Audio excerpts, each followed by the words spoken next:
I wanted to put together a video here real quick to talk about one big part of the sensation perception chapter, and that is the element of perception. Okay. Hopefully you've already seen either in class through lecture or another video on sensation, but now I want to talk about the second part, which is perception. In defining sensation, I said that sensation was the process of detecting stimuli. Okay.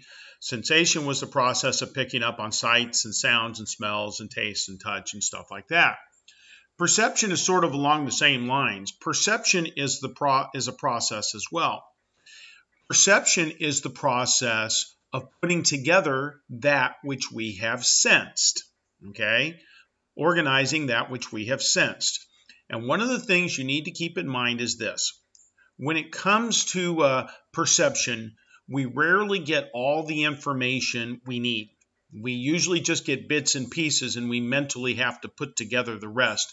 We hear just a couple of seconds of a song on the radio, but we can mentally figure out what that song is. We don't have to hear it from beginning to end to know the song. Or someone could be changing channels on a television and stop on a channel for just a moment, and basically we see but a fragment of a TV show, but we know what the television show is. We might even know what the episode is. Okay, that is known as perceptual organization, and we do it all the time, and we're pretty good at it. We take bits and pieces of information and we organize them into more meaningful wholes, W-H-O-L-E. In fact, we do it all the time because we very, very rarely have all the information.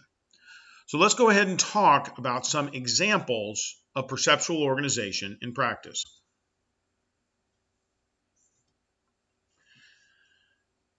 Maybe you have seen this picture before. This picture has been referred to as sort of the vases faces phenomenon picture. And what I ask students a lot of times is this: how many of you turn around and can look at this picture and see what looks like a vase, or some call it a candlestick holder? Most of the students can see that.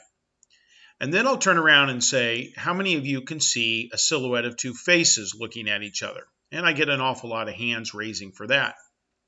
The fact of the matter is, you don't have to cover one eye or the other. You don't have to turn around and flip the picture upside down or hold it next to a mirror. One moment you see a vase, and the next moment you see two faces. This is an example of what is called figure ground perception. And really the key to figure ground perception is this. First, we have to determine what is the figure or the object, and then we have to determine what is the background.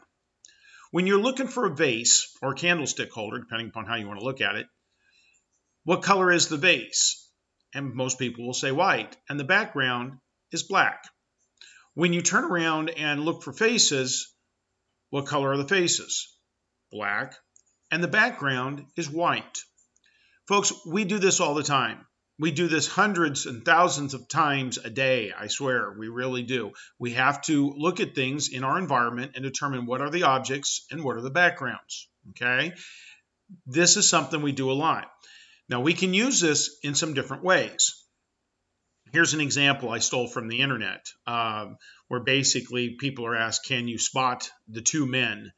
And if you look closely at this picture, your first reaction might be to see an elderly woman and an elderly man, but in their faces are two individuals sitting there, one with a guitar and one without. There's even a woman in a doorway, and some would say a golden chalice. Take a look at this and stop the video if you need to see if you can figure it out. They say at the bottom that 96.7% get this question wrong. Funny, in all the years I've used this, I've never had 96% of my class seemingly lost at what I'm asking, so I'm starting to think that's made up. But this is an example of figure ground. It's even used in products that we sell, in marketing ads and things like that. When we create an ad for a magazine or on a television or in a newspaper or on a billboard as we drive by, we do this a lot, okay? Even products that we buy, such as camouflage, is based off of the figure ground concept. The idea behind camouflage is to actually blend in, you the figure, blend in with the background. And if you've ever looked into it, there's an awful lot of different types of camouflage depending upon the season, be it spring, be it summer, be it fall, be it winter, and so on and so forth. The U.S. military uses quite a few different types depending upon where they are sending their troops and when. So camouflage is a wonderful example of applying the figure ground concept. As I just said, advertising can be part of this too. You look at an ad like this and you want to make sure, if you're a marketing agent, that the consumer looks at the ad and knows exactly what you're selling. You look at a picture like this and you realize it's for Tide soap. There's no doubt that it's for anything else. It's not, that item stands out from the background. The background is vague behind the young lady, and she's holding the item in question, okay? From marketing to camouflage to even nature. This is an example of a picture. It is not a made-up picture. It's not been edited to the best of my knowledge. But this is an example of reversible figure ground. And here you see that the herd of zebras, the white and black stripes on zebras, actually can sort of reverse. What becomes the figure can become the background. And if you're a lion or looking for food and you see a herd of zebra, a lot of times you'll try to find just one particular zebra and you focus on that as you charge at the herd. Well, believe it or not, it's sort of hard to figure where the first zebra starts and the next one stops, and so on and so forth, when you see all these lines going all these different ways. Sort of nature's way of protecting the zebra. That's what it's all about. Another type of perceptual organization, beyond determining what is the object and what is the background, is called Gestalt perception. And the idea behind Gestalt perception is simply this. We sometimes call this perceptual economy. With Gestalt perception, we tend to see things in the simplest way possible. All right? We will try to perceive things in the simplest way possible using the fewest number of signals, the fewest number of cues in the environment. If you turn around and you look, and I ask you to look for the saxophone player, and you have that mentality, that's what you might see. But if I ask you to look for the silhouette of the young lady, knowing what you're looking for, that also is an example of Gestalt perception. It is a little figure ground as well, but basically it's an example of how we try to perceive things. We try to perceive things in the simplest way possible. Let me give you some examples of what is called Gestalt perception. One type is what is called closure. The concept behind closure is this. When it comes to closure, a lot of times we mentally fill in missing information. We mentally fill in missing information so that we can see things, all right?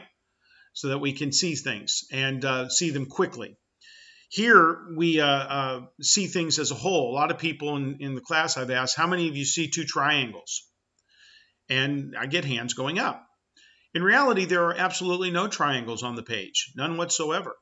But what we mentally do is we fill in the missing information. We create lines to complete things, all right? And as you see there, we tend to ignore gaps. We tend to complete lines so that we can see things such as two triangles or three circles. People a lot of times see three circles, and yet there are no circles. Circle is a complete round, and so on. But that's not there. But we mentally fill it in so we can do that.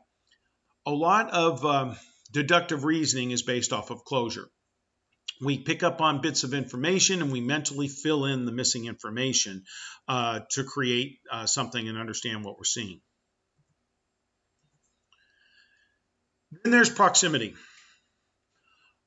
A lot of times I will ask students, I'll show them this image in the classroom, and I will ask a student, the picture of 6 dots on the left, are those 2 columns of 3 or 3 rows of 2? And sometimes I'll change it around. I'll say, is the column on the left 3 rows of 2 or 2 columns of 3? And most people will turn around and say 2 columns of 3, okay? Or they'll look to the right and they'll, I'll say, is it 2 columns of 2 rows of 3 or 3 columns of 2? And they tend to see them as rows on the right and columns on the left. This is what we call proximity. We group things together, okay, based on the sheer fact that we see them together, okay? We see them together. And because of that, we say that they go together. If we see two people at school, okay, walking out of a classroom, and as we go in every Monday, Wednesday, Friday, you see these two people walking together, okay? And maybe on Tuesday, Thursday, if you're on campus and you have a class, they're actually going into a room as you're walking out. You always see them together. And maybe on the weekend, one particular weekend, you're out at the mall and you happen to be walking a particular direction and you see these two people together, okay? And you say to yourself, they must be real good friends. Maybe they're dating. You make that determination based on the fact that you always see them together. That's an example of what we call proximity, okay? Similarity says that we tend to group things together based on how similar they are. When I turn around and I show a picture like this in the classroom, and I'll ask students, do you tend to see these as being in rows? A row of square, circle, square, circle, square, circle, and so on? Or do you tend to see them as being in columns? What's your first reaction? And most people will tell you columns, okay? This is an example of the rules of similarity. We group things together based on how similar they are. Even the concept of dating is based off of this. You hear of these different dating sites, eHarmony.com and Match.com and so on. They help you to try and find that special someone. Well, how do they do that? They use the rules of similarity, okay? Tell me what you're like, tell me what your interests are, and so on and so forth. And I'll find someone who has similar interests and see if you guys can, become a couple, that kind of thing. So similarity is more than just squares and circles. It's something that we do an awful lot of. And in fact, with a lot of couples and things like that, they have similar interests.